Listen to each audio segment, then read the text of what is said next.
Hello.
Zoom for government.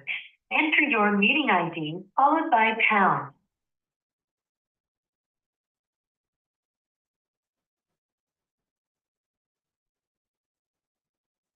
Your participant ID followed by pound. Otherwise,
Matchmaker. The genre of romance, it's very easy to dismiss it as bullshit, but the truth is that will perfect all of us. Material is a love story, it's like that.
Testing. Testing.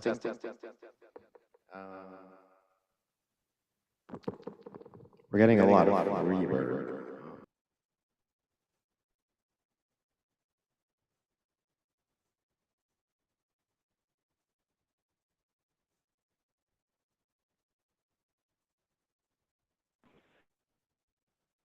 Jonathan, can you hear me?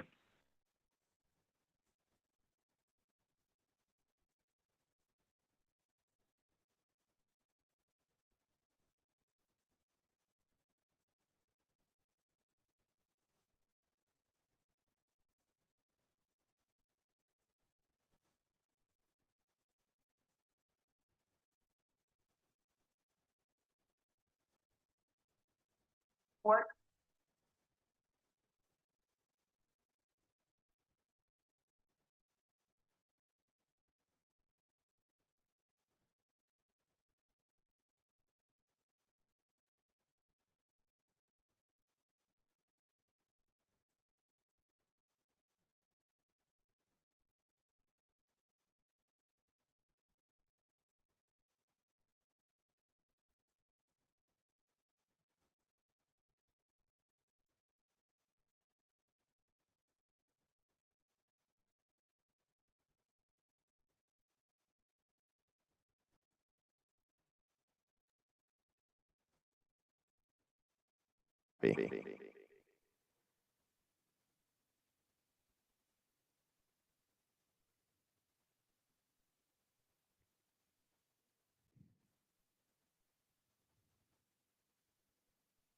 Testing. Testing.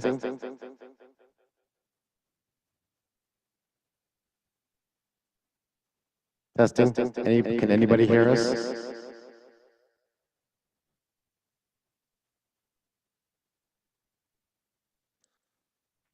Yes, Jonathan, I can hear you. There's a lot of reverb, though. There's a lot of reverb right now. Yeah. Okay, give me 1 second. Did that fix it? Is there reverb now, Joe? It's the same. Is the same? Yeah.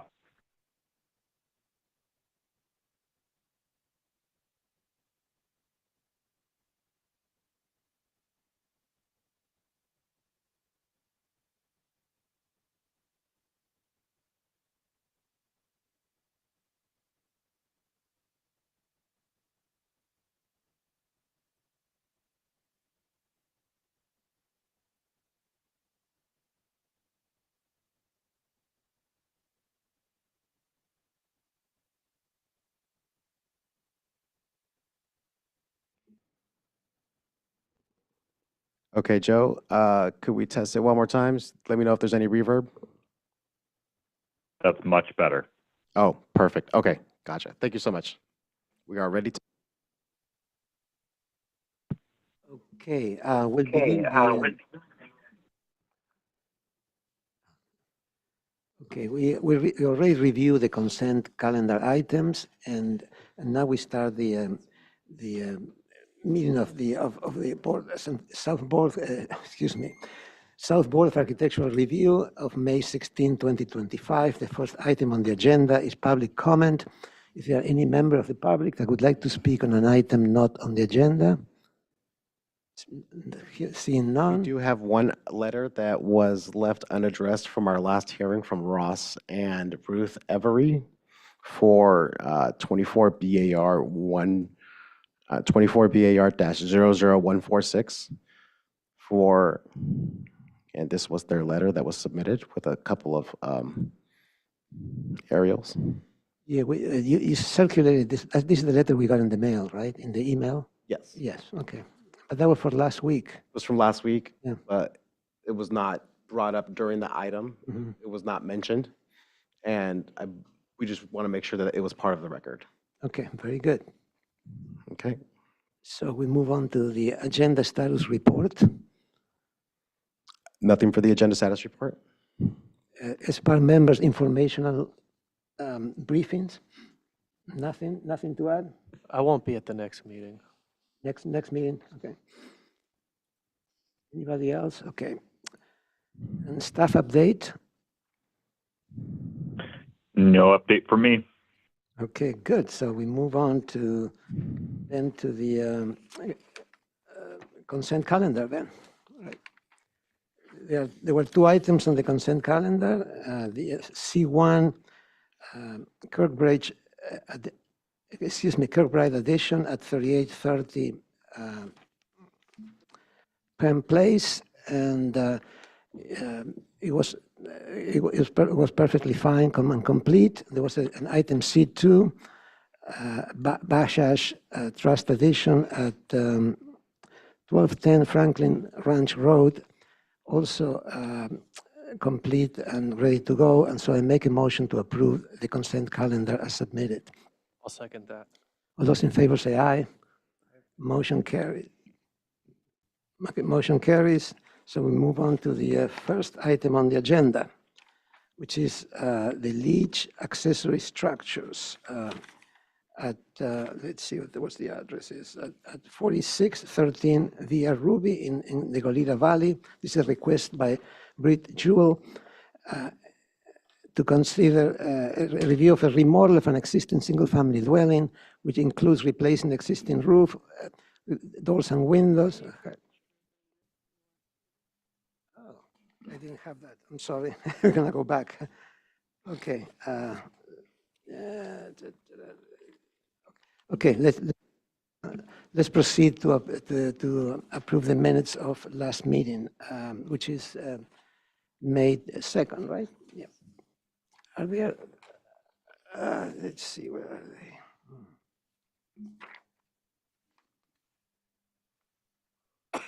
Okay.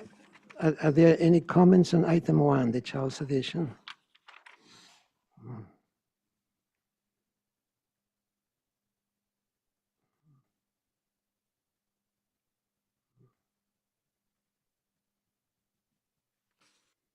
Okay, let's move on to item 2, the Episcopal Church.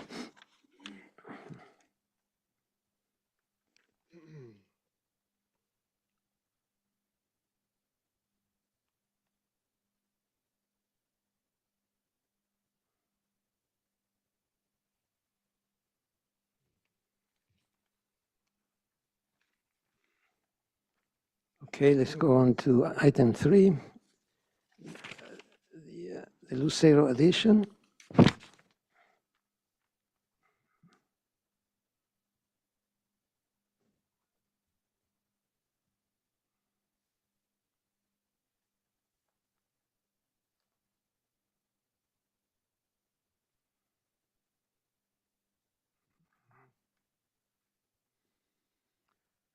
Okay, item 4, it's pretty basic. Item 5, the Slippery Rock Ranch accessory structures. The board is supportive of the modification. And the last item, the Carr Howard addition. Okay. Any comments from anybody? No. So is there a motion to approve the minutes as submitted? We need a motion? Second it. No, we need a motion. I'll Somebody, make a motion. okay. Is there a second? I'll second. All those in favor say aye. Aye, motion carries. Abstain. Two abstentions? Okay, so now we are ready to go with the, with the agenda. We move on then to the standard agenda, the lead accessory structures, a request by Bridge Jewel to consider a conceptual review and remodel of an existing single-family dwelling, replacing existing roof, doors and windows, hardscaping, pergola, interior remodel of approximately 1,000 square feet, new outdoor kitchen and dining area, new entry gate, site improvements, demolition of existing pool, and construction of a new pool. Existing structures remain on the property. The main residence of 3,000 square feet, attached garage of approximately 450 square feet. The project will require about 20 cubic yards of cut and fill. It's a half-acre zone 1E1 and at 4613 Via Ruby in the eastern Goleta Valley area. Did I get it right? Yes. Okay, very good. Would you like to present the project? My name is Britt Jewett. This is a modest project. It's principally an aesthetic update. There's no addition to the floor area or change in the roof forms. It maintains the existing size, bulk, and scale. And the lot development does not intensify use at the common property line, so all the neighbor privacy issues are maintained. Let's go to the next. Okay, so yeah, this is the existing house. We want to just update the forms, refine and modernize details. So go to the next. These are the neighborhood views. So you can see that there's not really much that the neighbors are going to see. They're far away and their houses are down a lot, so there's no real impact to the neighbors. Let's go to the next one. This shows the lot development. So you can see that the pool right now is moving away from the house, and it actually gets further from the neighbor. So it is moving the active outdoor area further from the closest neighbor. Let's go to the next. This is just illustrating that there are site sections. There's no change to the existing heights or volumes of the house. Go to the next. So this is the floor plan. We're cleaning up the interior flow, adding a pool bath, and going to rebuild an outdoor covered dining area. So let's go to the next slide. This is showing the roof plan, proposing a new metal roof, going to reduce overhangs and simplify eave details as part of the project. So we'll go to the next. This is showing existing and new. We're adding new steel windows, replastering the house to a smooth plaster, and obviously updating the roof and eave details with a metal roof. Let's go to the next slide. This really explains what's going on. As the house has unusual angles to it, so we have a developed elevation on the front, wherein we are standardizing the head heights of the windows, picking a couple common window types so that there's a consistency of the patterning at the entry. And then let's go to the last one. These are the next slide, please. That would just be 3D views of the project as proposed, showing the regularized windows, opening up some smaller windows to principal views, and just a general modernization of the existing structure without changing forms. And now let Scott talk about the landscape. I'm Scott Menzel, the landscape architect. Is there a landscape plan maybe on the following page? Perfect. Front yard, we're at the end of a cul-de-sac. We are adding a vehicular gate, replacing a wooden fence on the west property line with a 6-foot stucco wall. We're not really changing the configuration of the front driveway. We're just changing surfaces from gravel chip seal to concrete. All new stone paving in front and back. In the backyard, as Britt mentioned, we are demoing an existing pool and building a new Infinity Edge pool right at the top of the slope. We have a very severe slope in the backyard, which prohibits a lot of development back there. But we're creating sort of a bi-level outdoor space. One big entertaining area off the house with outdoor dining, outdoor kitchen, and fire pit. And then pool lawn level is fairly level. And an 18-inch grade difference between the terrace off the house and the pool level.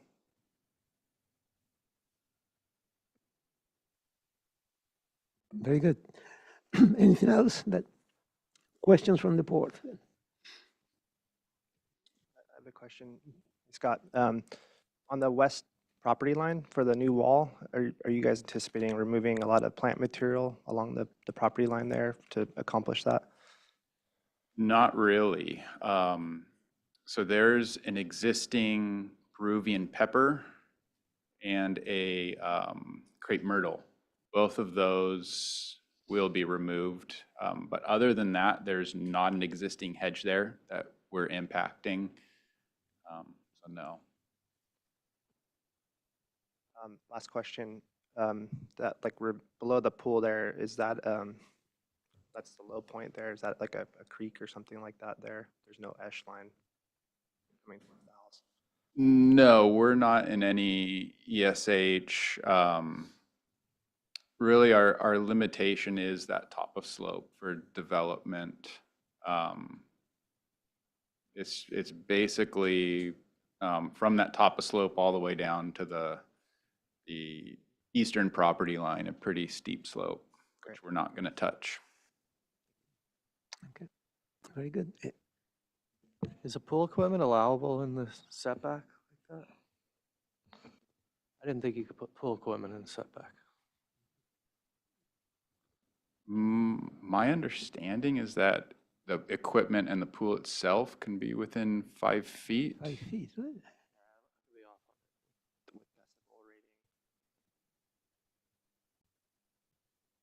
I assume you're okay if you got this far through the planning. So,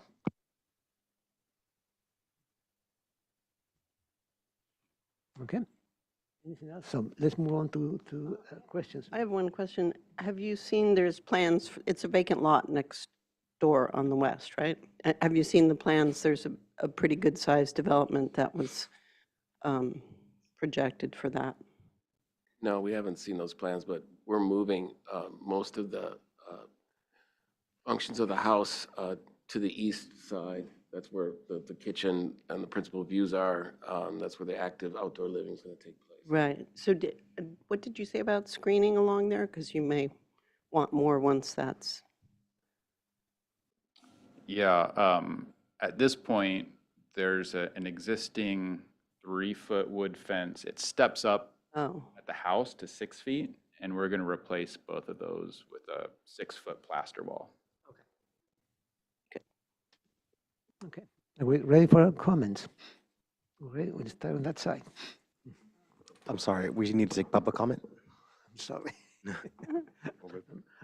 If anybody has Are there any members of the public that would like to speak on this project? And we do have some people in the chat, so if anybody would like to make a comment on this item, please raise your hand. Or if you are on telephone, *6 to raise your hand and *9 to unmute. Okay, it looks like we have no public commenters and we have no letters submitted. Very good. Okay. Valerie. okay. Well, I don't think I'm old, but I designed the original house in 1990, so 35 years ago. And it was after the original house, before that, burned in the Painted Cave fire.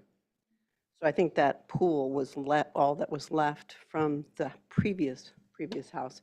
But I'm very happy to see updating taking place and with very qualified design work. So it's good.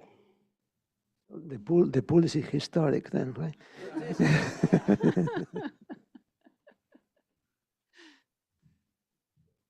Yeah, I think it's a great improvement to what's there. And so I think it's a modest project, but it it's going to utilize that property very well. And yeah, I think the change in windows is a great improvement, so. I would say that architectural style is great, fine. The neighborhood compatibility is appropriate. Mass, bulk, and scale are non-issue here, so they're appropriate. Nice update to existing residents. So aside from, I think, maybe needing some more information on the landscape drawings, I would support bringing this back on consent for preliminary and final.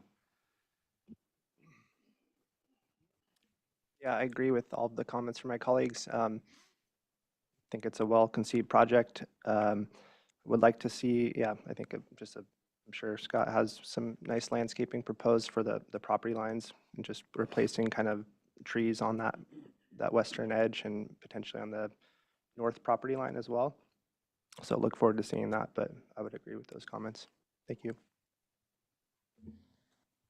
Yeah, I agree with the positive comments. And I think the way that you presented the existing and the proposed next to each other with the elevations was well presented. I like the way you reorganized the landscape for the property. I think it makes a lot of sense.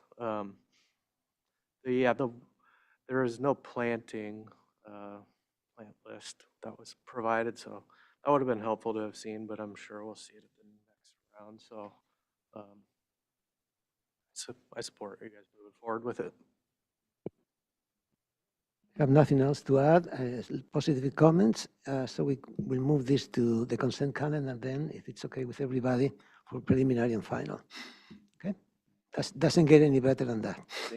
Thank you. I know that. Thanks a lot. You guys Yes. want to add a comment for the landscape, what you want to see at consent that's not here? Well, Real we're specific. going to need a specific planting plan, and yeah.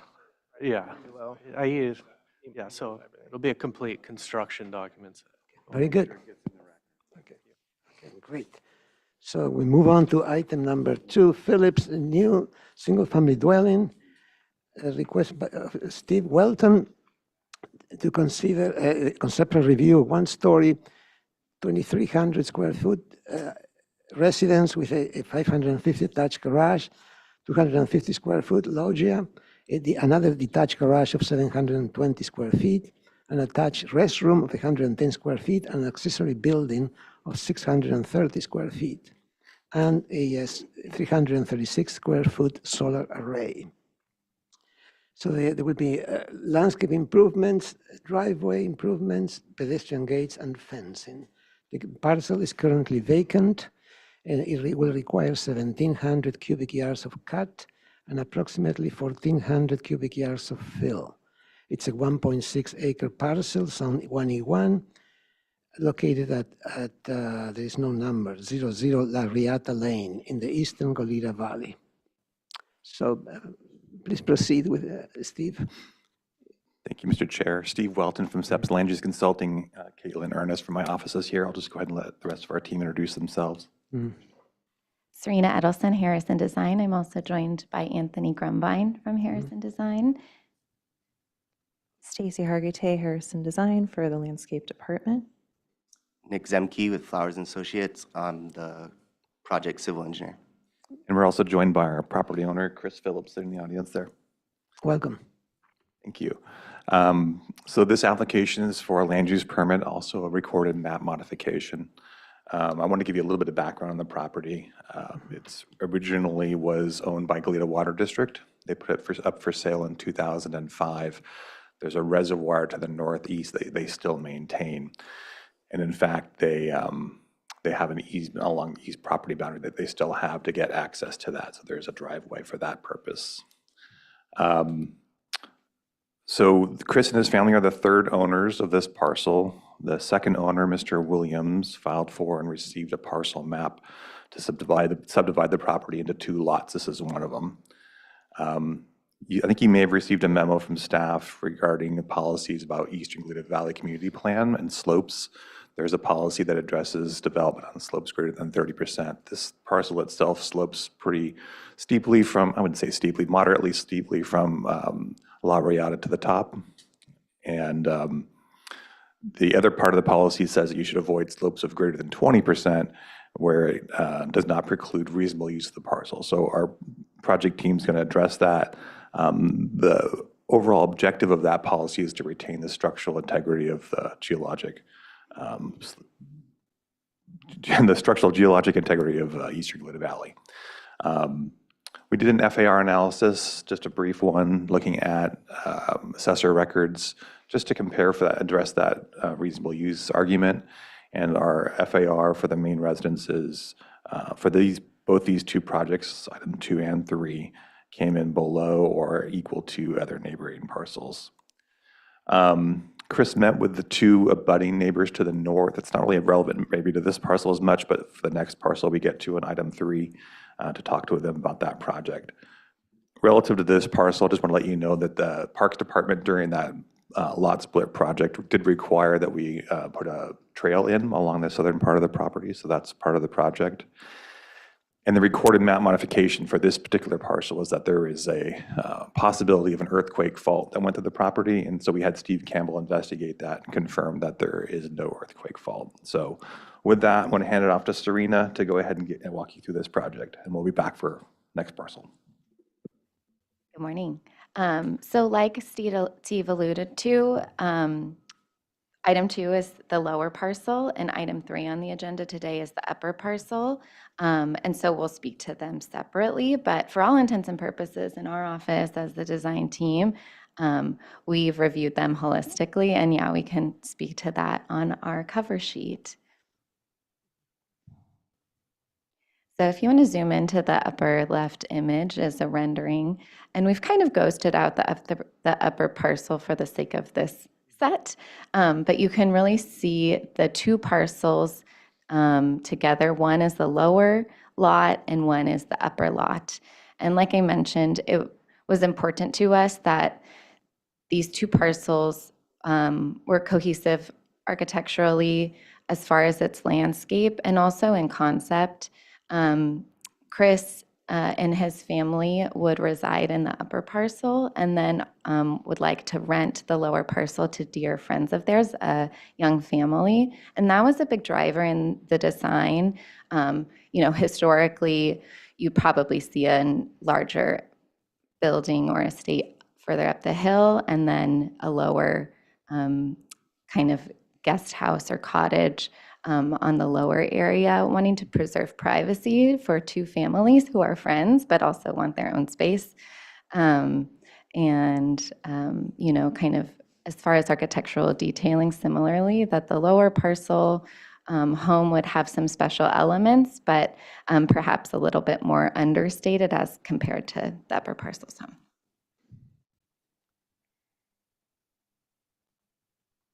The views are also a valuable part of, and this is perfect, actually, can we look at the aerial view to the left first? So this, you can see the vacant lot. There's development on all sides, and so you kind of suburban developments to the north and west and south, and then on the east side is actually the Greek Orthodox Church that's right there. And then that kind of vacant area you see just northeast of the property is part of that Goleta Water District property. And so, like Steve mentioned, the eastern portion of the property is also an easement shared by the Goleta Water District. So we can look at some of the images. First, top 2 images, A and B. These are views from the street. So currently it's actually an undulating site. You can see that back beyond this fence that's here, but also on the street is kind of undulating. And so part of the lower parcel will have to have a retaining wall to allow for the Parks Department's trail. Image C is the view from the west looking across both parcels. And you can really see that kind of undulating 2 parcels with the lower, there's like a lowest spot and currently a drainage system that's kind of center in front. And then image D is from the southwest corner looking towards the trail area. and the south neighbor. So that's the neighbor across the street. And then images E and F, these are looking south from the north neighbor's use easement area. So that northern neighbor, and we'll speak to this in site plan because it drove the design quite a lot. The northern neighbor has a view easement, a view plane easement over the western half of both parcels, and use easement. So we were kind of dancing around some of those elements as well. And then image G is from the north of the upper parcel, looking west. And image H from the southeast corner, that like Goleta Water District easement area, looking all the way across the lower parcel. And then the last one is just image I, this Goleta Water District utilities that are on the lower parcel. Can we go to the next slide? So it's such a treat. It's so fun to kind of start from scratch, if you will. There's a lot of neighborhood context like you saw in some of those images, but in general, a lot of the neighborhood kind of speaks to that Mediterranean-ish aesthetic. And fortunately, that really suited the vision of the clients, this very casual, Mediterranean, warm feeling. The clients actually were drawn more to the warmer palette than like the white plaster. And so you'll see that in our color palette. But just this very casual idea of like, maybe this was a larger estate and then a ranch home down below that could have been here for 100 years. And that's driven a lot of the design decisions. Okay, next sheet, please.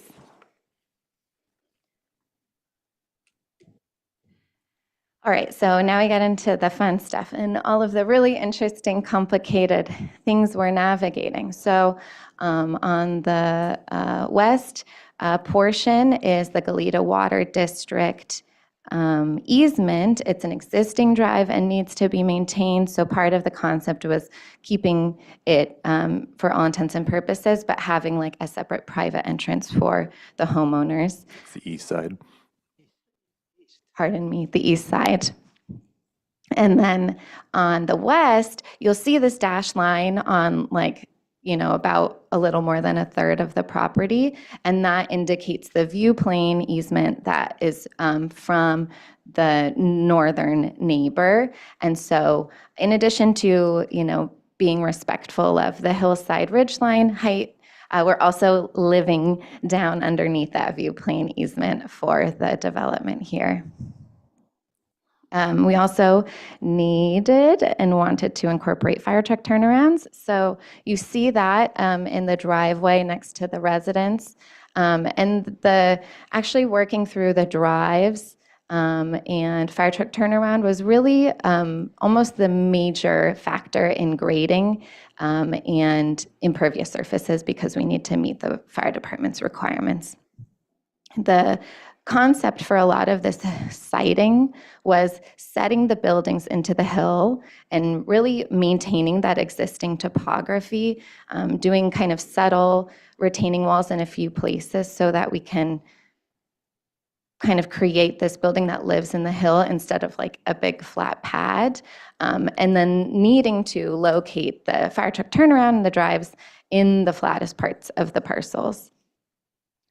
This family, like I mentioned, who would be living in this lower residence, has 3 young kids. And so part of that idea was to kind of tuck this L-shaped building into the hill to corral the young kids in there and kind of have a controlled yard that mom and dad could watch them. We also have a couple of the gates rendered here. So the gate on the upper left is what's proposed at the Goleta Water District easement. So it's currently like a chain across the road. And so it's, I think, really wonderful and generous that the owners want to do a new beautiful gate, but it's much more humble than the kind of main entry gate where you also get that like ranch aesthetic. The owners really love this idea that you could peek through and see towards the property. and then a complementary pedestrian gate on the street as well. There will be a couple of them. Okay, next slide, please.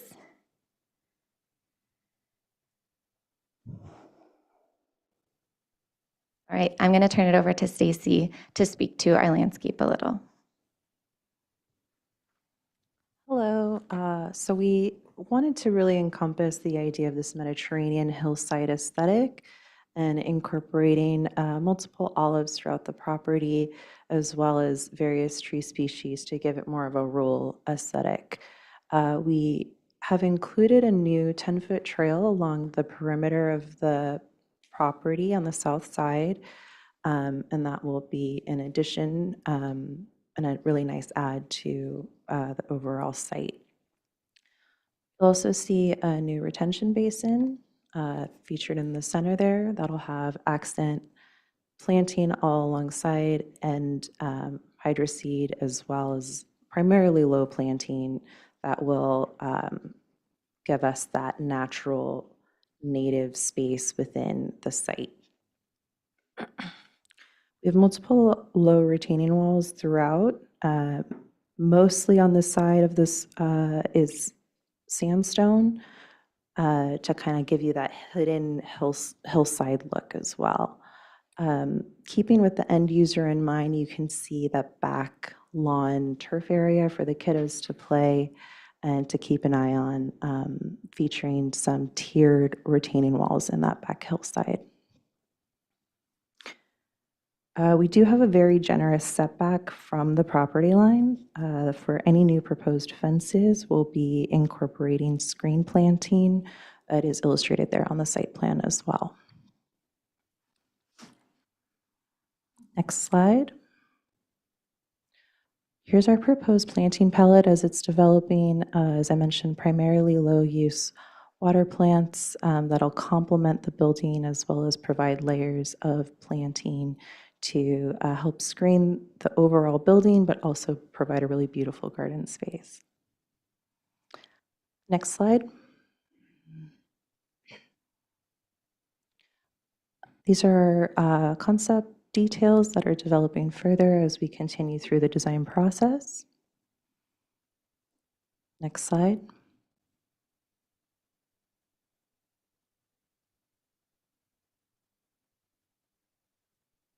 We do have proposed landscape lighting throughout the property, all dark sky compliant, all downward facing. And the concept behind this was to really illuminate the pathways within the hillside. So as you're hidden throughout this rural property, we wanted to keep safety in mind. And so that's primarily the reason that we're highlighting certain trees at main entrances, as well as the pathways themselves. Next slide. Here's what we have specified so far for lighting. And I think with that, I'll hand it over to Nick for next slide. Morning. I will touch base on the grading design and drainage. You can see here the overall grading plan for the lower lot and the design for the upper lot screen back. As Serena mentioned, we kind of looked at this design-wise cohesively. Our main goal was to minimize grading, but the overall slopes on the side are a major constraint, especially with an undeveloped lot. The flattest areas of the site are pretty much the existing driveway along the east edge, which is needs to be maintained for Goleta Water District's access. And that the low point in the lower center of the site, which is there's an existing drainage culvert that basically captures the runoff from both these properties and some areas to the north. Goleta Water's reservoir site and the property to the east both have drainage pipes that collect and run to that culvert as well. We are proposing to improve that along the southern edge with underground piping instead of using at-grade swale, rockline swale that exists to incorporate that new driveway. Another major constraint on this project was meeting fire department requirements for access, turnaround, as Serena mentioned. I think the overall average slope on this parcel is about 14+%, with areas over 20, 25. So getting a driveway to each structure, to the existing access driveway, and putting a turnaround at less than 5%, it creates a lot of grading. We try to minimize that by adding these low retaining walls. You can see we did a few tiered retaining walls to keep those heights down on the south side and the north side of the building. The other two accessory structures, the garage and the workshop shown here, will have deepened foundations and walls to try to match existing grade where possible. That will help maintain, the existing slopes and ground surface and terrain that exists on the site. To minimize our impacts with drainage and stormwater, we're trying to use that central southern location for our stormwater quality measures. That bioretention area will collect all the runoff from the impervious surfaces to a central place and use that as a landscape feature in the design. Should be aesthetic wise very nice. We are looking at possibly, with coordination with water resources, county water resources, treating the upper lot and the lower lot together. I think that's an option with Project Clean Water. So that basin might get a little deeper or reconfigured to make that work. And we've thrown a couple ideas out of having some overland drainage from the upper lot come through and with the culvert or something under that driveway where there is a kind of a larger slope to that main residence. So that might be something we incorporate in the future. Let's see. Nick, I just want to add that you mentioned undergrounding that swale on the southern property boundary. We have to do that as well because the Parks Department requires a 10-foot wide trail, and that swale is right there on the edge of the pavement, so we have to make it 10 feet wide. So that's part of the reason we're undergrounding it. Correct. You can move forward on the next slide if you want. So here's our stormwater design approach with the different drainage areas. I've touched base on that. You can maybe go forward. So with the recorded parcel map, there is easements for utilities through that southern lot for access or easements for access and utilities for the upper lot. And so the driveway location is actually located where that easement was originally recorded. So we were kind of limited to that unless we wanted to modify that with the map modification that we're going through. And also utility connections we're trying to use those existing easements as best as where available. So that kind of dictated where those structures and driveways were placed as well.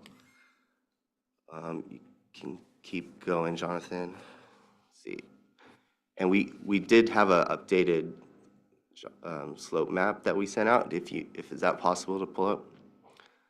So because we wanted to get a little more detail, we did a slope analysis with less intervals on those slope percentage.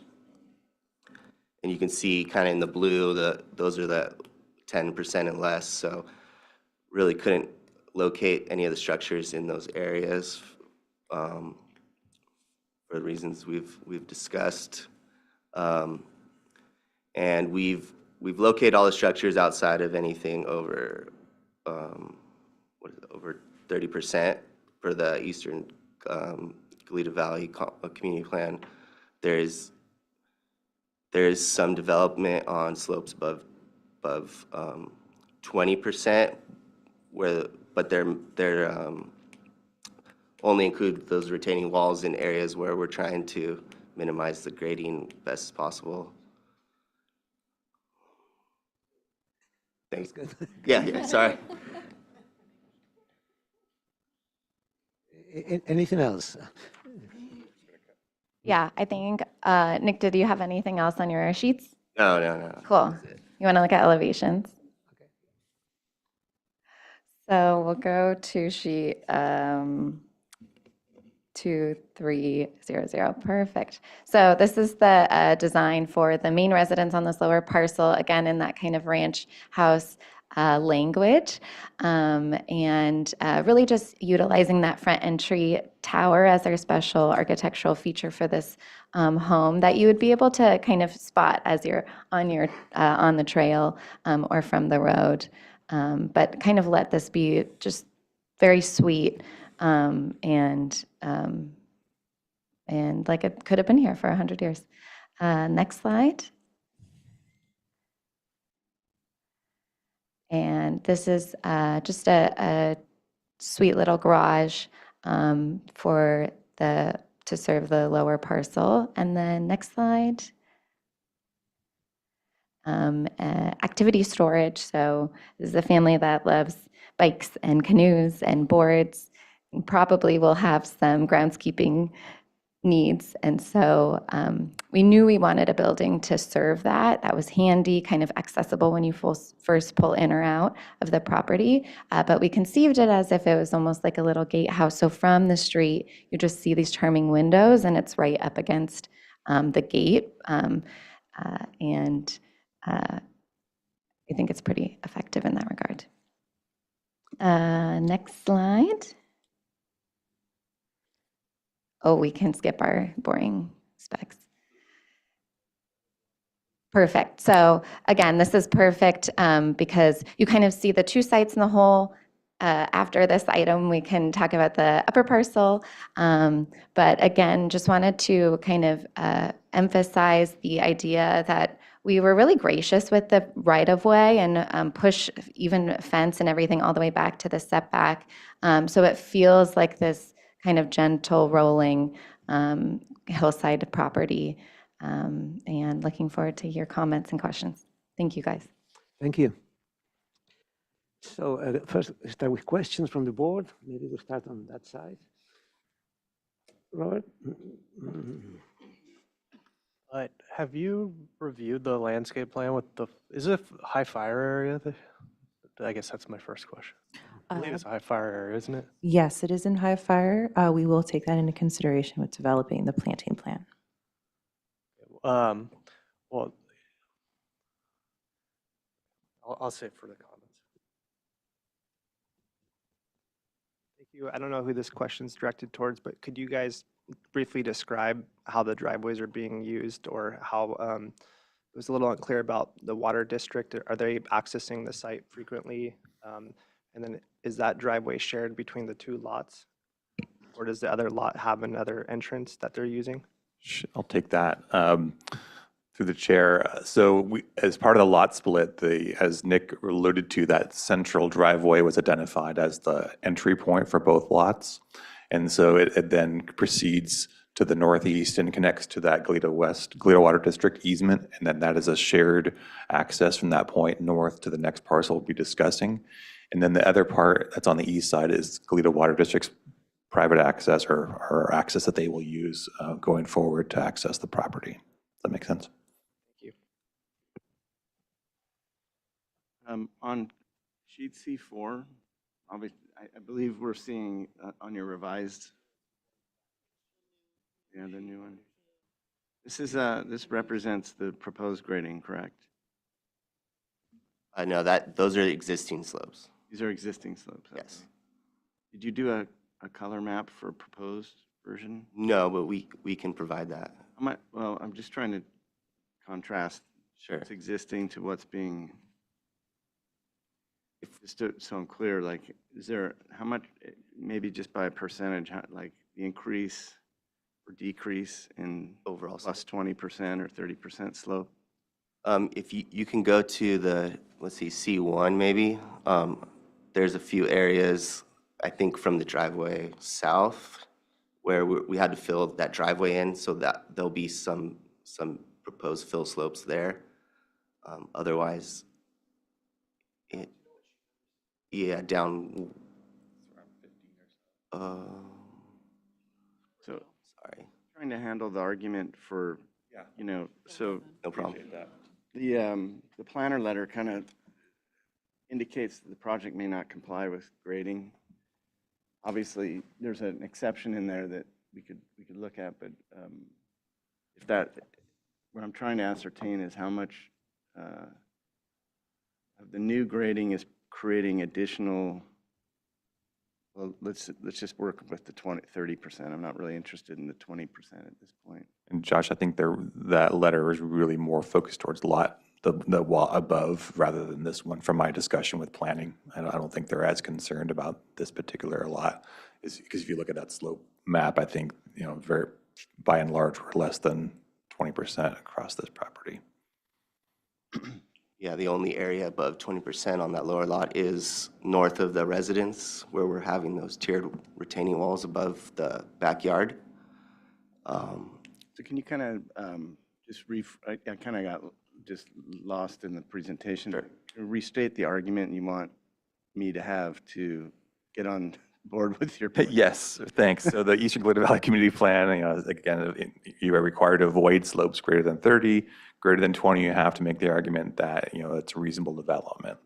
And then overall, we wanted to point out that the objective of that policy is to, what does it say exactly? To retain the structural integrity of the slope of the geologic integrity of the Eastern Toledo Valley Community Plan. So we were trying to show you that we have done that on both parcels. In this case, we've avoided slopes entirely over 20%, except for the very far upper northwest corner, as Serena mentioned, which we're using to terrace into that slope to allow for a little private yard area. So and as Serena also mentioned, it's a very undulating parcel. So we're talking about very small portions that maybe briefly go over 20% and then back down. And so we didn't feel like it was it's not like we're doing massive grading on slopes over 20% at all, just a couple hundred square feet, I think, at most.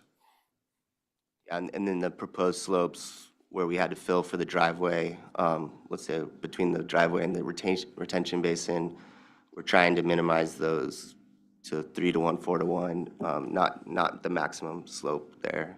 And then we did look at shifting the house east and avoiding those slopes entirely, but I think you said that would require more grading if we did that and more retaining walls.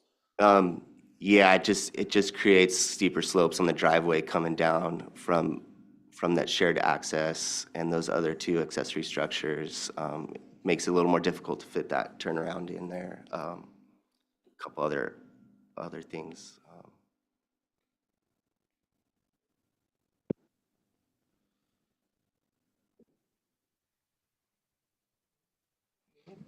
The only other question I had was, are there any other variances that you're asking for? Is it just the slope and the grading?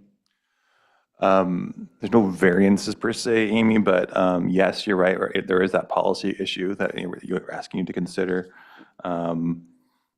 No, the only other thing is part of the recorded map modification I mentioned to you that we're asking to remove that earthquake fault.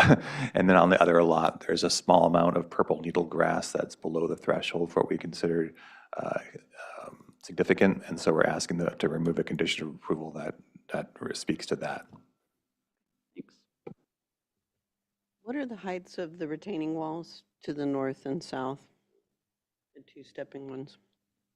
John, do you mind zooming in on the structure?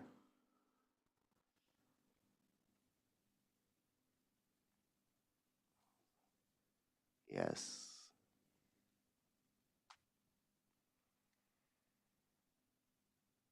To the south, it's about 2 to 3 feet each one.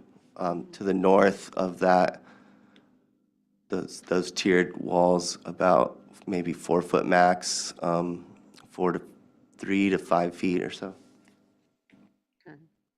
And do you have some site sections that go through the whole property? Because I think that would help with the slope issues. We can definitely And your prepare argument those. for why you put the buildings where you did and the roads where you did and. Yeah, we can prepare those for the next round, for sure.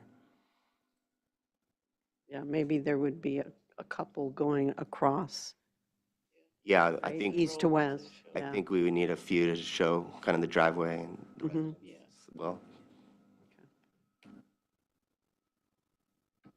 I have one question. Can you go to page 5, please?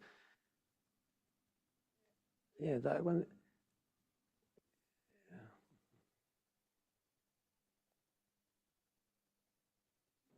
Yeah, it takes a while to load.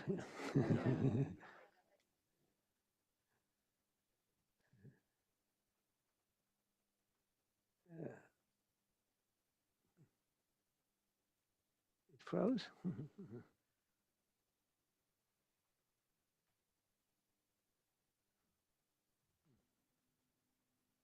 Stacy, you can just sketch that for us real quick? There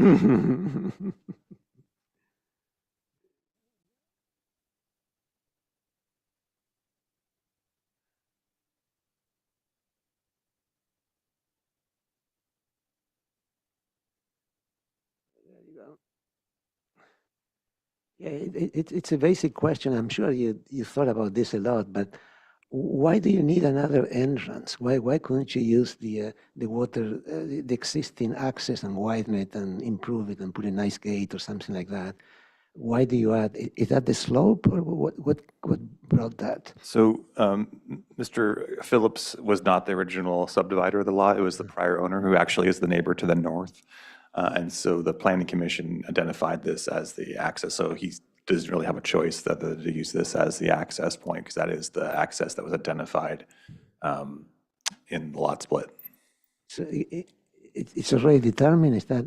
That's It correct. just seemed like a lot of asphalt to to actually decide. 2 drivers instead of 1. That was just the first thing that crossed my mind.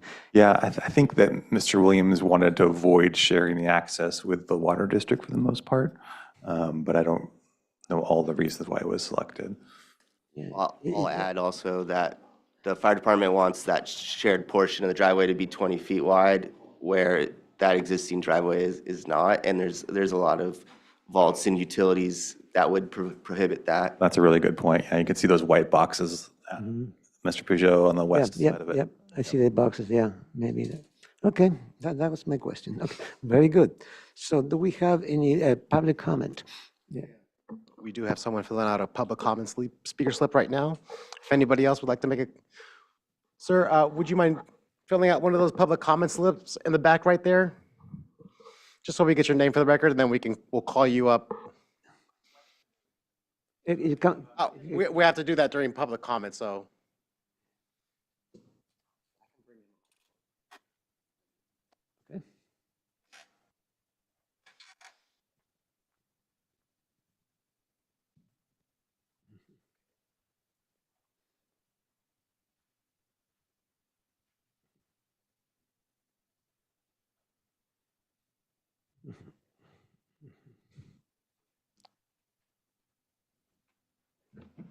Okay. Okay, so here we go. First speaker, it would be Alan can you read this? Williams, I'm sorry. Your penmanship. Rare name. Sorry. Yeah, Alan Williams. By the way, I'm having like post-traumatic stress watching this happen. Again, I'm really happy for the Phillips doing, and a lot of things that we did in the last, we were the prior owner of the property. And I'll speak to item 3. That's really why I'm here. But I had the answer to why there's 2 driveways. This was one of the traumatic things we had to go through. The fire department wanted a 20-foot access, and we only had 18 on the existing easement, and the Goleta Water District built that vault such a way that we can't go over it. So fire department requested a different access. Okay. It hurt. It's painful.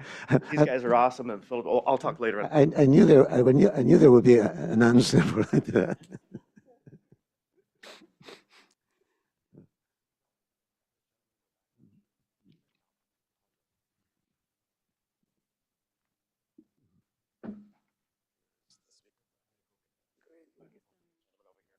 State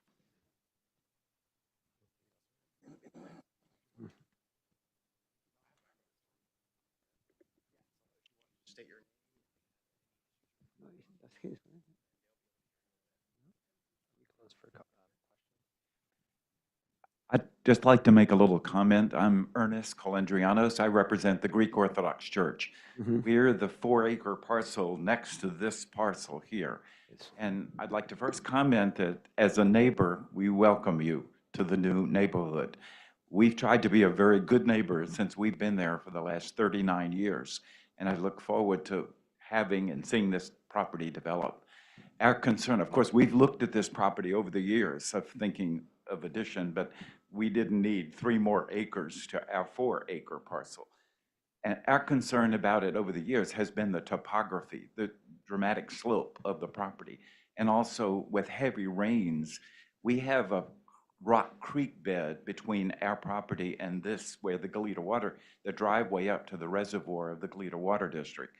And with heavy rains, that creek bed fills up at least 4 feet or more with the heavy rain. So that's my concern to you, is the making sure that you can absorb the water. And it's from the foothills that comes down to that area. But I really want to compliment you on what you've done, and we look forward to having you join us. Thank you. This, Dave Brown is, yeah. Yeah, Dave Brown, yeah, you can go to the microphone, yeah. Yeah. There you go, okay.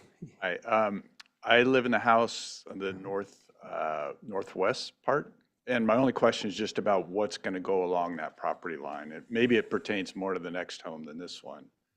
But what sort of fencing or what have you? Because right now we have maybe a 4-foot split rail, which affords us a very nice view of the church, but I'm assuming that's going away. But I'm just wondering what's going to go along the line there. Otherwise, I mean, the property looks great so far, so. Okay. Thank you. Anybody else, anybody online or? We do have a couple hands raised in our online chat. We have Kendra Duncan O'Connor. You have 3 minutes if you want to unmute. Hi there, board. Good morning. I'm Kendra O'Connor, and I am a neighbor to 3 of the projects on your agenda today. And like the previous speaker said, or the previous project, I also was left with only a swimming pool after the Panic Cave fire, so that's always a concern. There's a reason why for 20 years this project hasn't been able to be developed. The slopes and the site constraints are great. And while everything around it has been developed, this project has remained vacant because of the slopes and the constraints. And a view easement puts even more of a constraint on this project. Also, a comment about the driveway is during the lot split, it wasn't really of a big deal to have the second driveway because all the development for this was proposed along that eastern side where it is flat. And I really appreciate the honesty of this project team in talking about the steep slopes and the challenges that they will be facing. My property is south of this and runs along the Blue Line Creek, which is Esch under La Riata Lane, where all of this drainage comes out. And every property owner who lines that Blue Line Creek has had to put hundreds of thousands, if not $1 million into protecting that creek from any development they have done. So it's a very, very big concern about the drainage from all these non-pervious surfaces that will occur after this development. I think that this project is beautiful and I commend them, and like I said, for being so honest about the constraints on this site.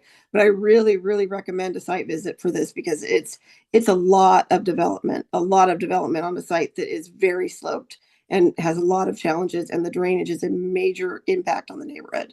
Thanks. Thank you. Anybody else? If anybody else would like to make a comment on this item, I do see we have a telephone speaker. If you would like to press *6 on your phone, if you would like to unmute, and *9 to raise your hand.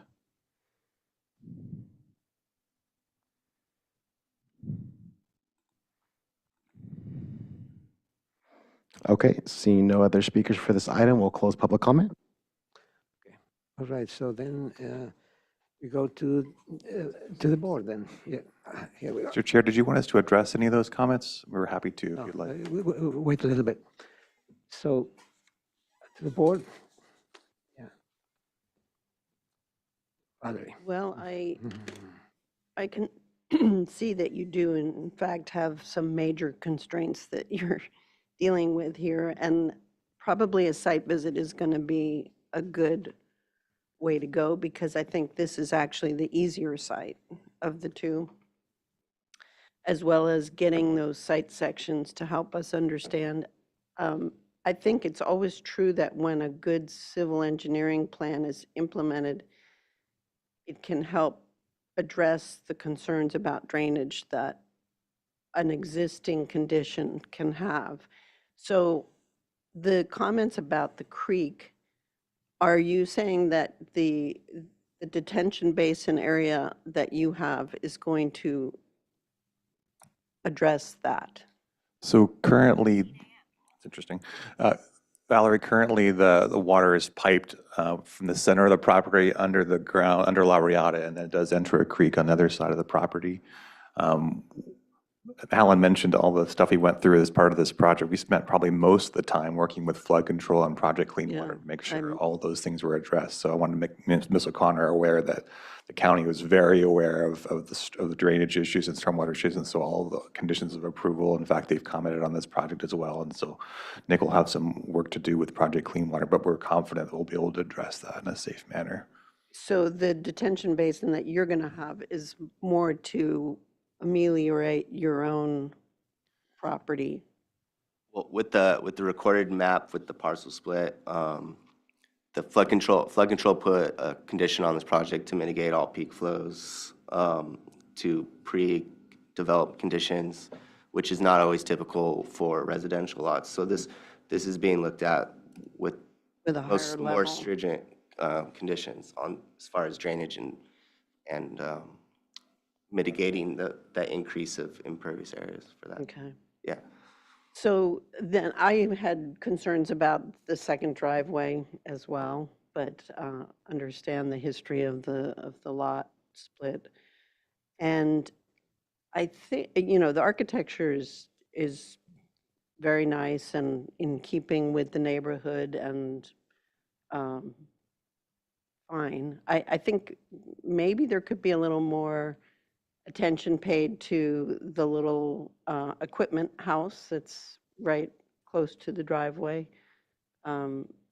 just to maybe give it a little bit more character, because it is the gatehouse, as it were. So maybe organize the windows a little more.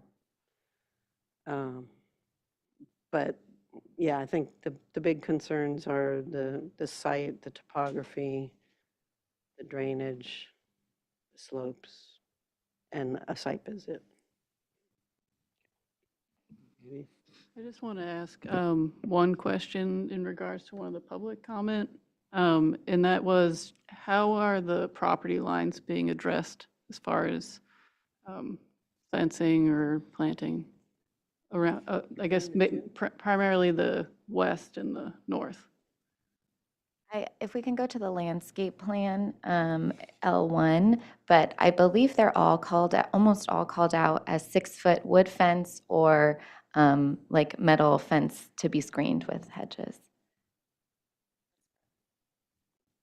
Yes, that's correct. In addition to that, they will be, have the accent hedging along the property line, and then each of the retaining walls that were brought up in question, we can address on the next lot, are identified as well, as far as material. Okay, yeah, I guess the northern one was really, I guess, probably for the next item, so it's mostly the west. Okay.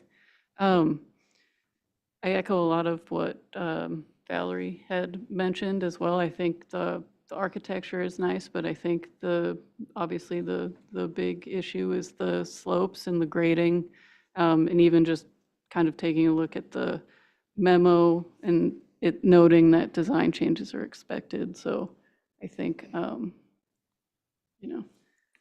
I support the use of like developing the lot. I think it just needs more study. And I think the comment about having some site sections, multiple site sections, will help us really understand how you're siting the buildings and how it will work and how you're addressing the drainage. So, thanks. Thank you. So Josh? Shall we continue? Yeah. Architectural style's great. Mass, bulk, and scale seem fine, and the architecture seems very compatible with the surrounding community and immediate neighborhood. So I think those things are kind of put to rest. We'll look forward to seeing more development on those items, but I think the architecture looks to be moving in a very good direction, very supportable. The one thing I would say about I assume it's north, right? Up is north on these sheets. So the northern parcel, one thing that I've kind of noticed in just looking at your documentation is just fairly balanced grading, right? I think it's 1,700 cut and 1,400 fill. So we're looking at a balance of about 300 there, which is, I think that needs to be noted. A balanced site is an important, I think, step in the right direction to get design practice around grading. The grading on the lower site, has to accommodate a lot more work, right? So there's obviously more grading, a little bit export there, right? But for the overall size of the property, it's not I wouldn't call it an extraordinary grading project. It's pretty typical. It's actually kind of subtle given the size of the property. And it is a single family residence, but there's a lot of road work that has to be done, retention basin. And if the solution to controlling water runoff and making sure that the project maintains itself, contains its runoff, sends it in the right direction, and the grading really needs to be allowed to happen to do that. So I'm kind of with Valerie in that if the comment of kind of that, a good grading project will solve a lot of problems here if it's done well. Having a qualified civil engineer looking at it with the county, puts a little confidence towards that. And I understand the neighborhood or the comments from the neighborhood or neighbors that are concerned about that. I would be too, but seems like we have a very competent team here with a real serious intent. So I think as long as we keep pushing in that direction, I don't see anything at the moment that has me finding any exceptional of what you're doing. I'd like to see it move forward somehow. I don't know. I mean, you have I'm a little on the fence about a site visit. But if, I'll just defer to the others on that. I don't really have a strong opinion the other way. Here. Yeah, I concur with most of those comments. I think it's a really well planned out project. Maybe I can comment a little bit about the ordinance, the 30% ordinance. I think that my view that, this should be looked at on a case by case basis. I don't think that the ordinance intent is to preclude a project like this. I think you guys have really worked to accommodate what you could. I guess maybe a question would be, is there any part of this project that you would have changed if that ordinance wasn't in place? Do you feel like this project is at all being undermined simply because you were avoiding very little areas of the 30%? I know it's hard to answer at this point. You guys are very far along, but I think you guys are where you're at. I think it's a really nice layout. I think one of the comments, I shared the concern about how much driveway is being shown, but I understand the history of the project now. I do think that there's some really nice imagery on sheet 3 of more of a rustic nature. I think that's what you guys have been showing throughout the project. And I think there's a note about exposed aggregate concrete. And so it'd be nice to see some details next time of that. But anywhere you guys could break up the driveway into more of a rustic nature, maybe chip seal, cobbles, things like that I think would be really complementary to the architecture. And then along those lines, I think there may be, seems like you have a really competent civil engineer on board, that you would be able to maybe put a little bit more movement in the driveways to respond to the slopes. I think, you guys are showing kind of a more rural development, and it feels like there could be a little bit of curvature, some type of play in the driveway. particularly at the fire turnaround, potentially that could be hidden a little bit more to kind of blend with the landscape more. But I think as the landscape development progresses, then that'll be worked out. But overall, support the project. Robert? Yeah, I'll echo the positive comments. I think it's great how you guys did your slope analysis and then the way that the buildings have found themselves in the various spots, I think works well with when you look at both of the parcels combined. It's kind of nice how the main house on the top seems to balance in relationship to the other structures. One concern I have is about the high fire requirements in relation to the landscape plan. I just went through this with another project where you guys got to study the high fire stuff because you can't have any, I believe you can't have any planting within 5 feet of the building, and then they don't want any trees within 10 feet of the driveways. So I think there's going to be some pretty big analysis and like kind of reconfiguring some of the landscape here, and also like some of the materials. Like I'm not sure about having wood fences and wood gate and all that. So I'd encourage you guys to kind of dig into that part of it. And I think the overall concept for the landscape in terms of the choice of planting is effective. I would look at trying to group these trees a little bit where it doesn't just feel like they're kind of scattered everywhere. And I think that's going to be kind of part of the high fire requirements. So anyhow, I think it's a nice project. I like the concept of the little gatehouse by the gate. It all comes together nicely. To echo Kier's comment about maybe undulating some of the pieces, that pedestrian entry path feels like it could maybe have a little bit more of a natural rhythm to it that comes from the roadway there. That was just something that kind of stuck out to me as being a little different than the rest of these paths that you've established around the property. But I support your guys' project, and I think you have a lot of defense in the way that you've laid it out in terms of the presentation you've given here. Well, yeah, I agree with all of those comments. I think the high fire comment is interesting. Should be clear right away. I like the comments about the driveway and the pedestrian path, just to soften them in any way you can, changing materials, that kind of a thing. No, I'm not sure. I'm ambivalent about the site visit. I'm not sure how much we're going to see. Here we have proposed retaining walls of a maximum of 5 feet, 2 to 5 feet. And there, I imagine there would be sandstone, and I'm not sure what we're going to see on the site visit. So I leave it up to the board just to, if I can go either way. I think the site visit would be more in the context of both parcels together, and particularly the upper parcel. And because it's the two parcels, it's a bigger scope Okay. than a typical single-family residence. All right. Maybe we'll combine those two. I mean, if that's what the board wants, okay, fine.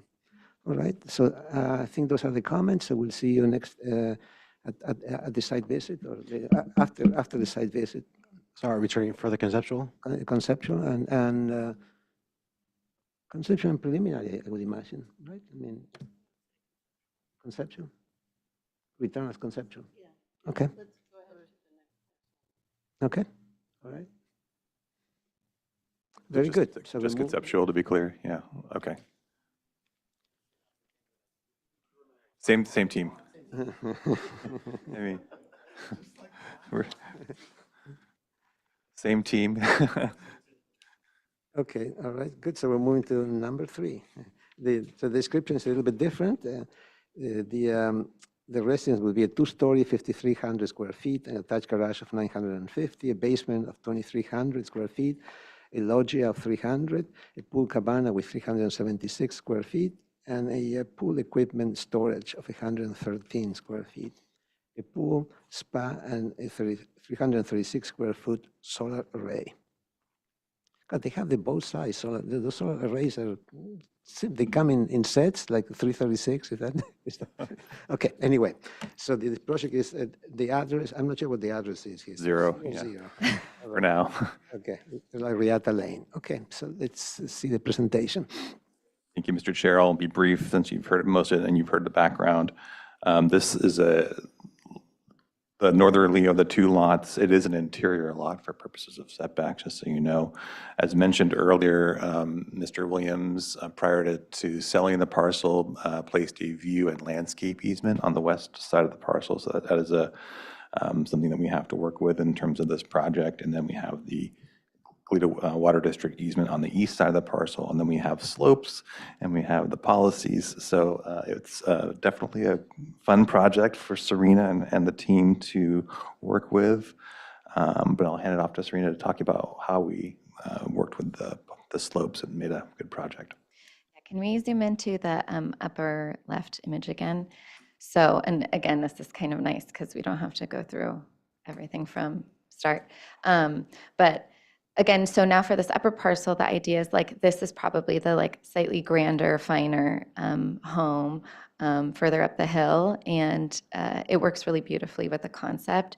You can see some of these peaks of balconies or things. The views from this part of the property drove a lot of the design decisions, especially the plans. So we can take a look at that.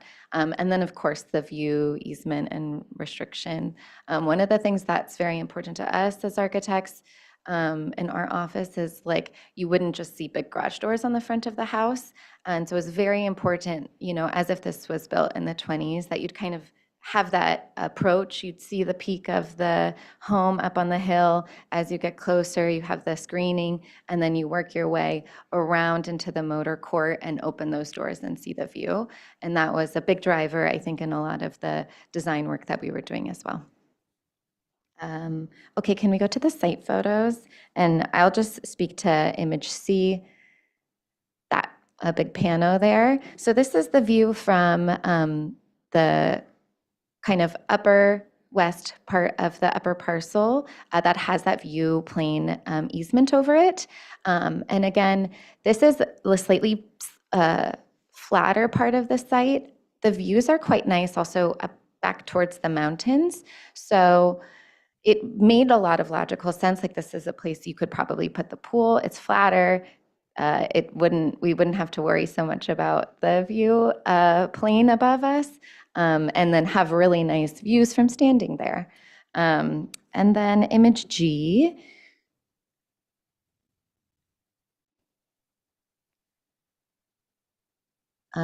Bottom, just to the left. There we go.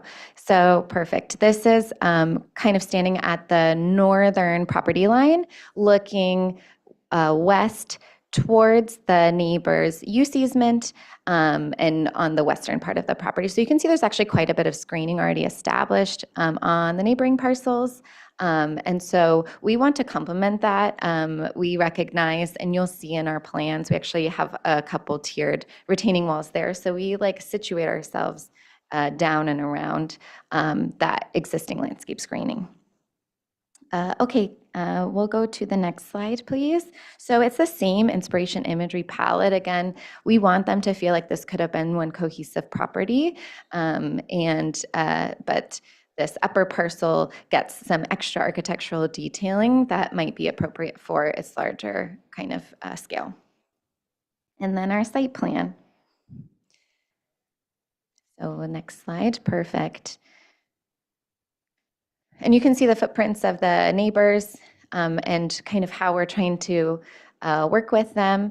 And so the pool area and its little cabana situated within that western half of the property that has the view plane easement.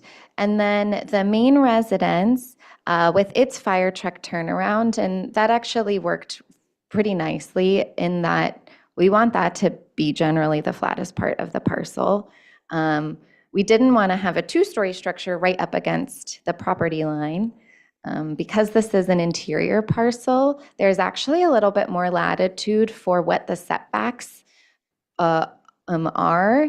And so even though that's an interior setback on the northern property line, we actually have it at 17 feet to give a little bit more breathing room for, both for the Phillips's sake and for the neighbor's sake on that northern side. And then again, it allows the fire truck turnaround to kind of be in the setback, take advantage of it as much as possible, and on the slightly flattest part of this parcel. Let's see if there's anything else. I think just that there's similarly on the sheet, we have an elevation for Goleta Water District gate on the north part of the access to the Goleta Water District property. And then this is a mismatch. We show on accident the lower driveway gate, so that can just be disregarded. And the next slide is landscape.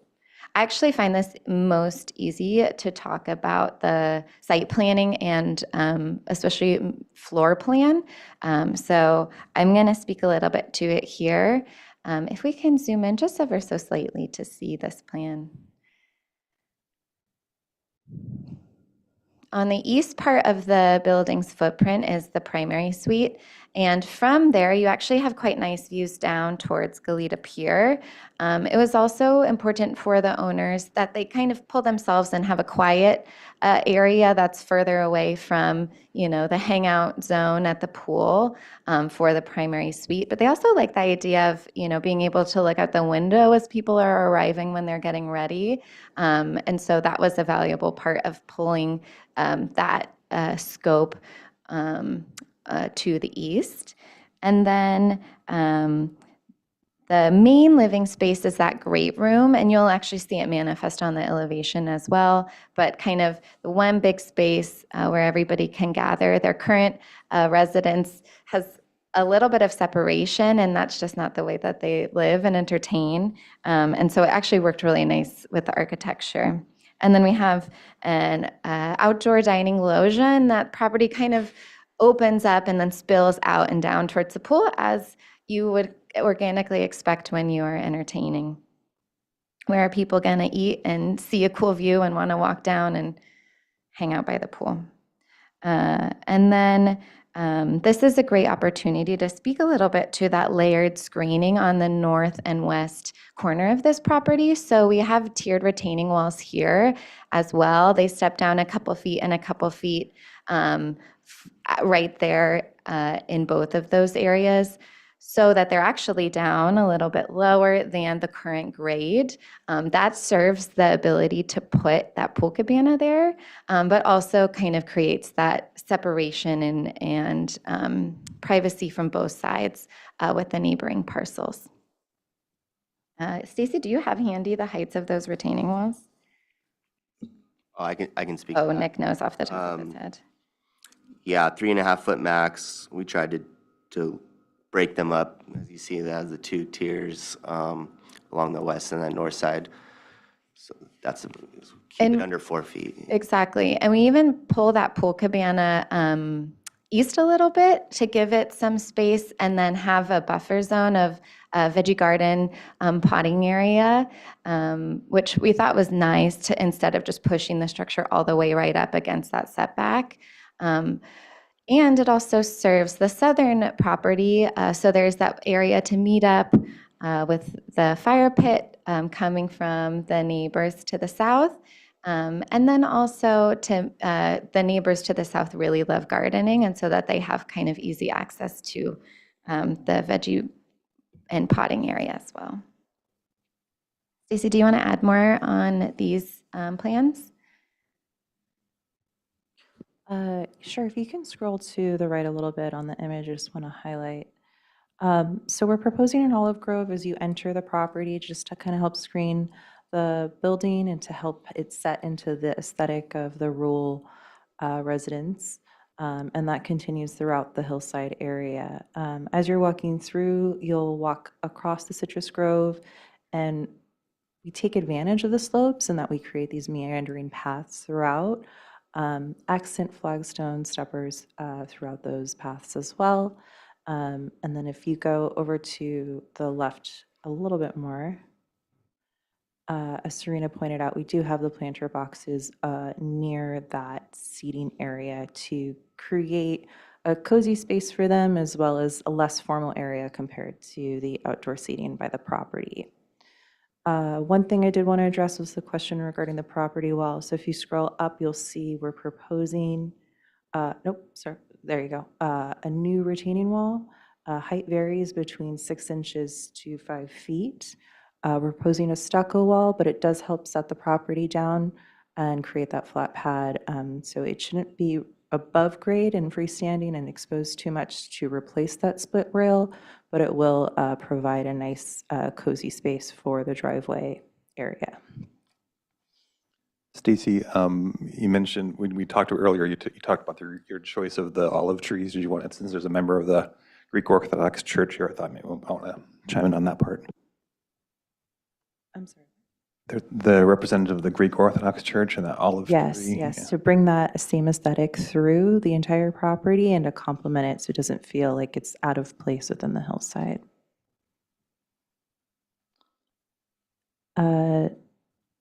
Did you touch on the spa area? I don't think you did. By the master suite, we have a nice cozy spa and hidden by screening planting as well. Throughout, we'll continue the same palette and low water use planting primarily to keep us in line with WU goals. Next slide. Same proposed planting for now. We'll continue to develop this and take your comments into consideration. Next slide. Same concept details. And I believe the next one is lighting. Again, so we continued the concept of safety throughout the property and highlighting the pathways and the steps and really featuring the areas that we wanted to as far as the entry and some pool trees as well we wanted to enhance. So we provided some down lighting by the pool property. Next slide. Lighting proposed. And I think I'll hand it over to Nick. Thank you. I won't go into all the details here. It's basically same design as the lower lot. We did what we could to minimize slopes and earthwork and grading to extent feasible.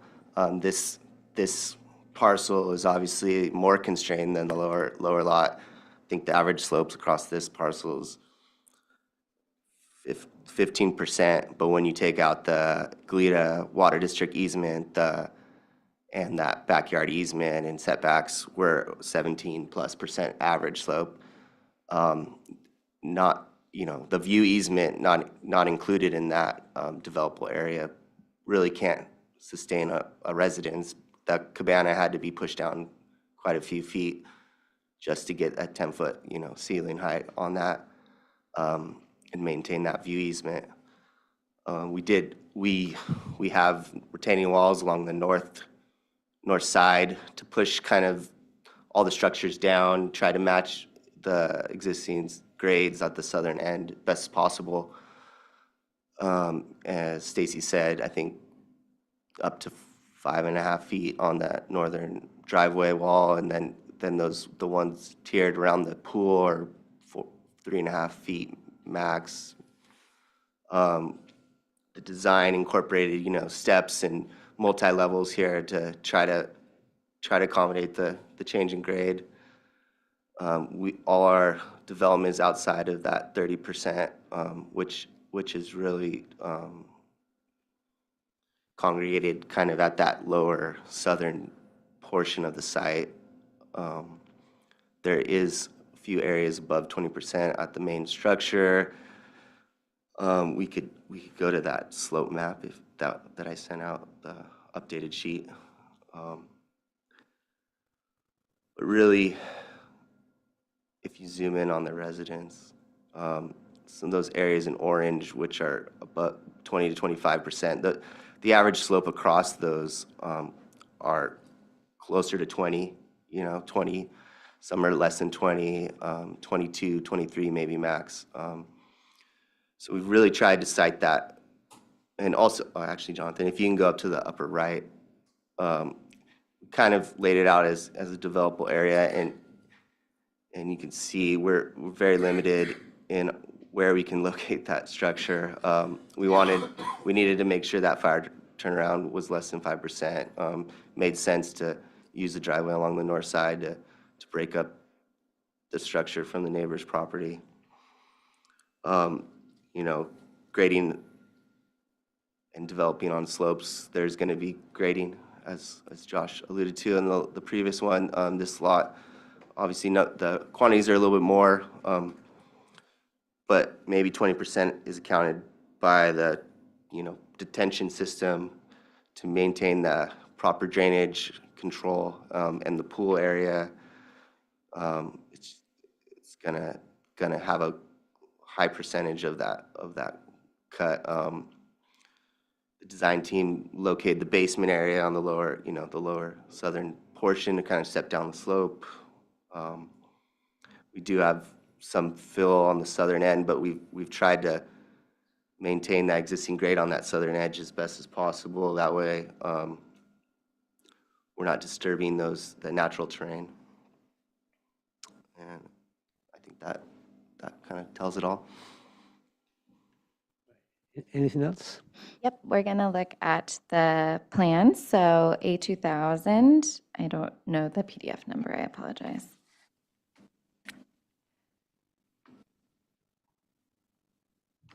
Let's see.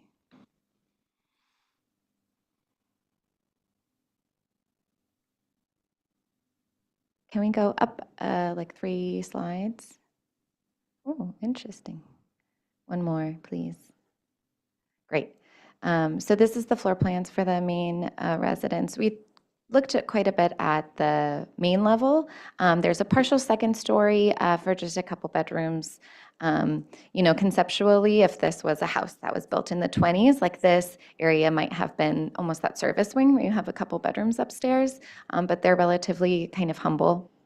And then if you scroll down or pan down, we have a partial lower level, and that actually takes advantage of the slope and daylights to the south side. It's nice architecturally, and it's also nice functionally. We know that like volume is technically there when you tuck the building into the hillside, and it felt like a really wonderful way to take advantage of that. And then next slide, please.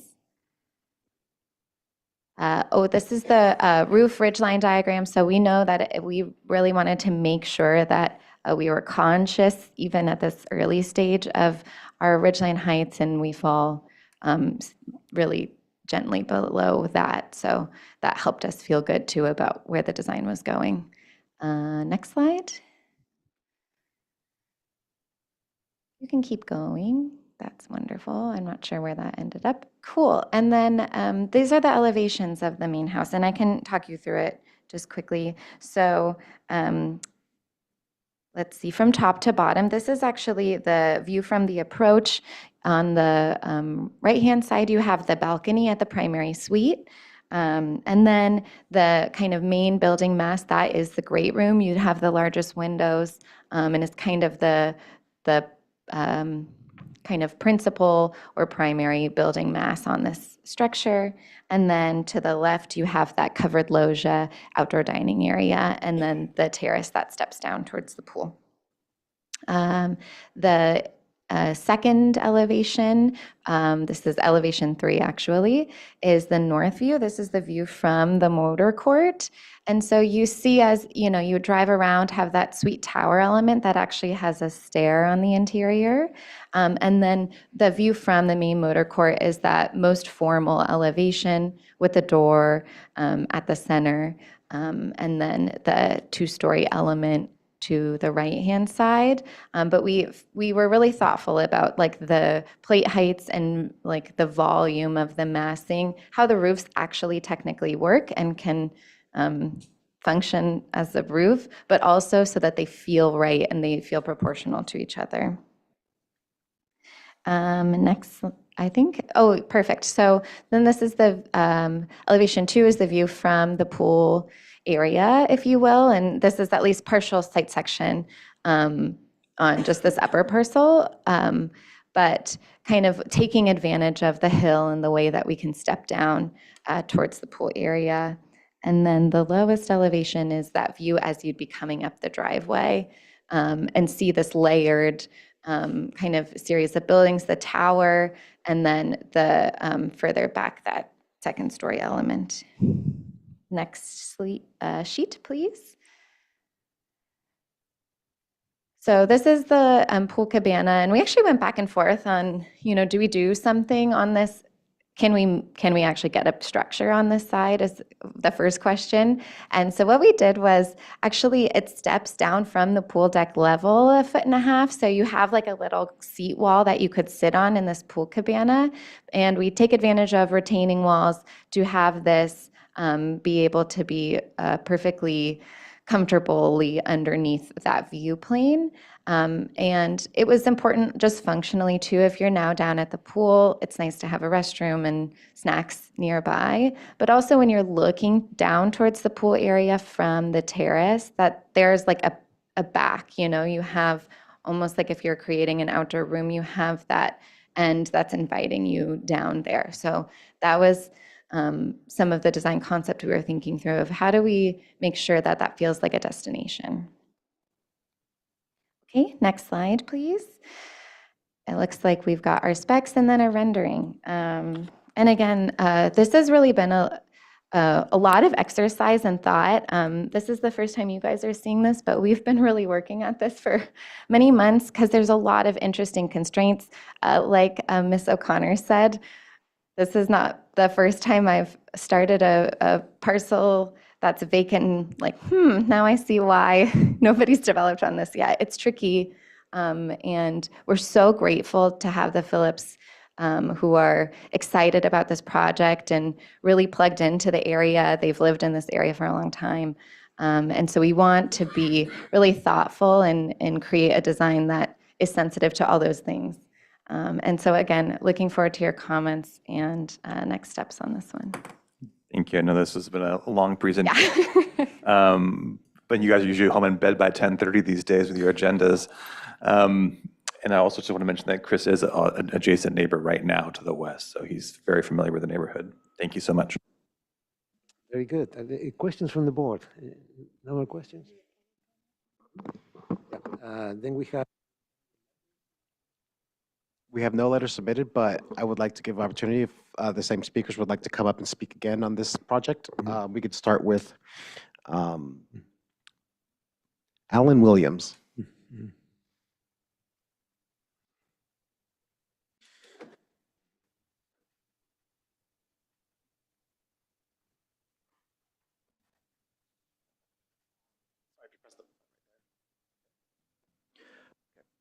Again, Alan Williams. We're grateful for the Phillips, good neighbors currently in lot number 2. We're very blessed to live in this neighborhood. And one more thing, while you're doing all this, we also purchased a lot in Mississippi, cleared it, built a 3,600 square foot house. That happened in January, and our relatives moved in October. So in 9 months, we bought a lot and everything happened in 9 months. So again, I think what you're doing here makes for great projects, but man, the Phillips got to be strong to get through this. And I'm glad that they're picking up the ball because it's a beautiful property. I'm speaking today mostly on behalf, because we did protect our views. Thank you for respecting them with the view easements that we put in. And the Phillips came and spoke with us and the Jenkins, who have the house directly above this. And so I'm kind of speaking more on behalf of the Jenkins today. And I know that there is no such thing. If you don't have the view rights and the view easements, you have no rights here. And I think the Phillips have done a pretty good job of trying to accommodate that. And again, we're blessed to have them as neighbors, and the Jenkins as well. I'm here to lobby for whatever grading things that I guess are like optional and have issues. I have mowed that lot for 10 years. Okay, no one has spent, and I mowed it at least 8 times a year because we liked it, to keep it really short and it's fire area, but we love the short look. I have ridden my riding mower on all the red zones. Those are the most fun to mow on. But during that time is when we owned the lot, I'd envisioned how we were planning to develop in all the different ways we could do this. I'm lobbying for additional excavation. It solves many problems and accommodates the neighbors, particularly the Jenkins. I think Chris Phillips had said that I think the main house up above is built at 436 elevation. So when Chris was out with the Jenkins and I was the guy holding the story pole. I went and got my pool skimmer and I said, okay, I'm standing about where your garage is. And if I go 436, that's 4 feet down from current grading, and I'm holding it, this is what your view is gonna look like. Oh, I'm sorry, I didn't know I had a time limit. Okay, bottom line, if you lower the elevation from the 436, if you give them permission to do the grading that they need to do, if you drop that about 6 feet, there's plenty of room. Some of that fill is going to go right to the northeast corner, okay, which actually would raise the elevation of where the master bedroom's going to be. Their views will actually improve. The Jenkins will not lose because their views right now are going to be totally obliterated. But if it goes down 6 feet, it's kind of accommodating. All right, thank you, sir.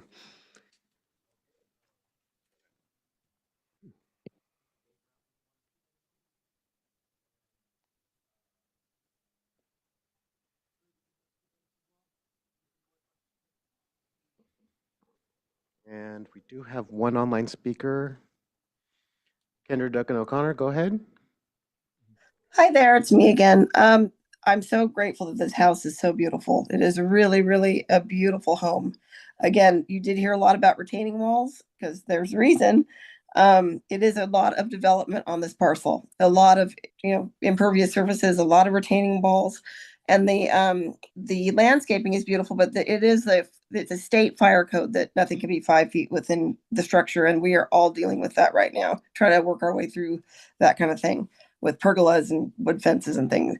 But again, the drainage is a major issue. And one other comment about the landscaping, pathway lights and uplit trees are going to make this hillside look like Del Boca Vista. I mean, it is such a beautiful area, and these are beautiful homes and they are beautifully done. And you can't ask for really more than that. It's just a lot of development for this parcel, and the runoff is going to be, right now the runoff is huge. It's going to be really, really intense. And the lighting is going to be intense. So I'd ask that you look at that. Thank you. Thank you. That is our last public speaker. That is it. That was it. Okay, so we'll close the public testimony and we'll go to comments from the board. Who would like to start? Okay, please. My comments are similar to this property. I think the architecture is beautiful. I like the approach that you're taking to make it feel older and rural and kind of nestled into this constrained site. I think the pool layout looks great and the cabana at the end of it.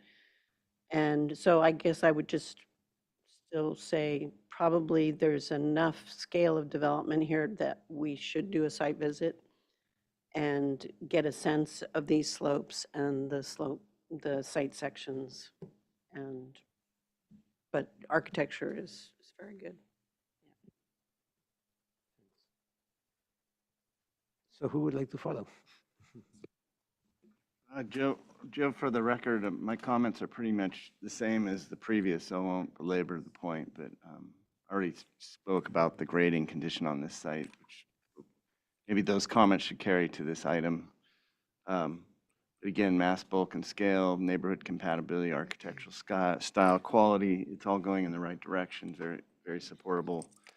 Um, I think the comment made from the public speaker was, I think some of that comment was also about really tending to that landscape and the impact of vegetation landing on a currently bare site. It really is going to intensify the site, but as long as it's done beautifully and correctly, I think so attention needs to be given to that, obviously, but I believe it's moving in the right direction.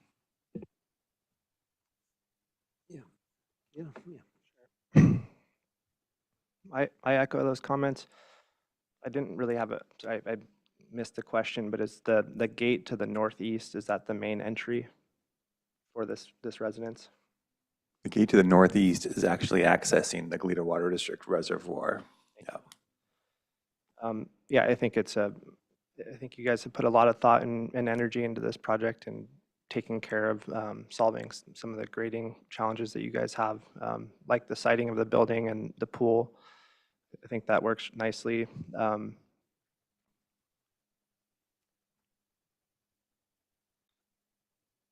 I think it'll be descriptive to see the site in person.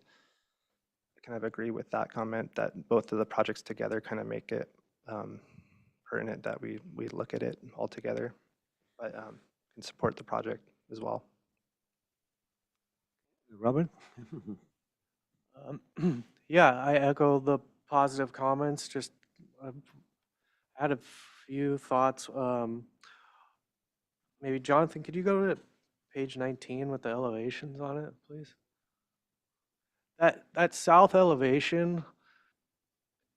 So this is just a one-story residence, like where that living room is at, right? So is it just kind of empty space underneath where the floor is at so that what you got dimension there, like where you got those 3 main windows in the living room, like how tall is that wall? That's like 20-something foot tall wall there, yeah?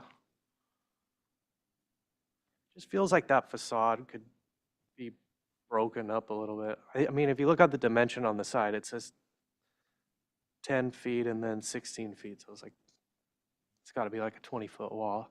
Feels to me like you could have a little porch or something or some kind of feature there that would soften that really big wall. So I would just encourage looking at that. I mean, the rest of the house has these nice qualities of engaging the landscape right there. It's just, with your limitation of putting planting up close to the building, I think you're going to find that's a big wall, and it's also right on the side of the slope.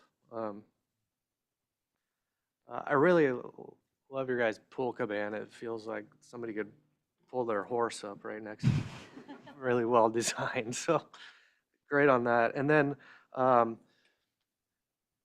thought there might be an option. Could you look at the landscape plan? Let's see where.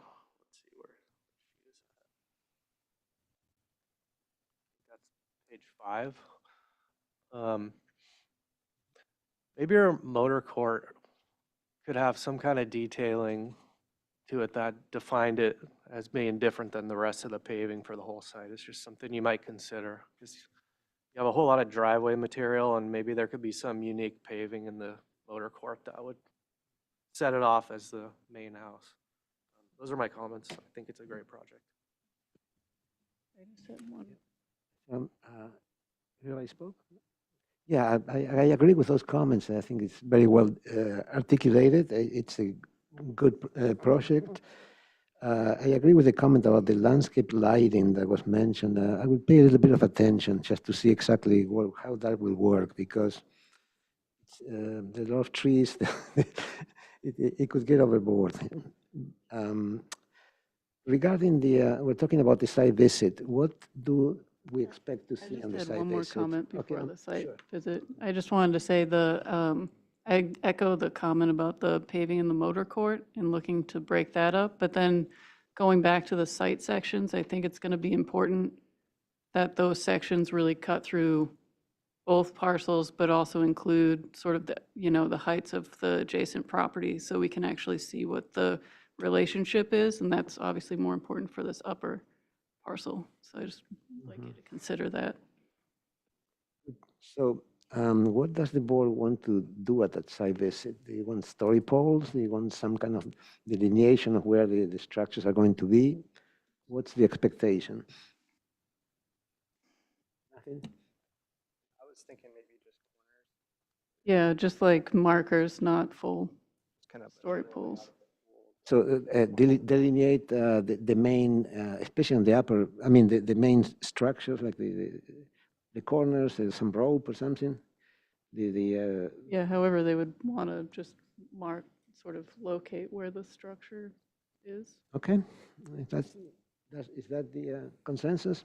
Yep. Okay, so we'll do that then. We have a question from the. No, I think it's for both. Yeah. I think the upper will be more important, I imagine. Yeah. Could I make a quick comment on, I just want to comment on the landscape lighting, because I think that came up a couple of times, but it didn't appear that there are any uplights in the plan. So the intention is just downlights on pathways and pathfinding, correct? Downlights for all the trees that were highlighted in the planting plan, and then the path lights throughout the pathways. No uplights. Anything else? Okay, good. So thank you so much. We'll see you at the site visit. Thank you for the presentation. Thank you. We move on to, is that it? That was the last That's item. it. Oh, wow, okay. Okay, that concludes the meeting of this S-Bar. That's it. Okay, we adjourn at 11:04. Adjourn. Thank you.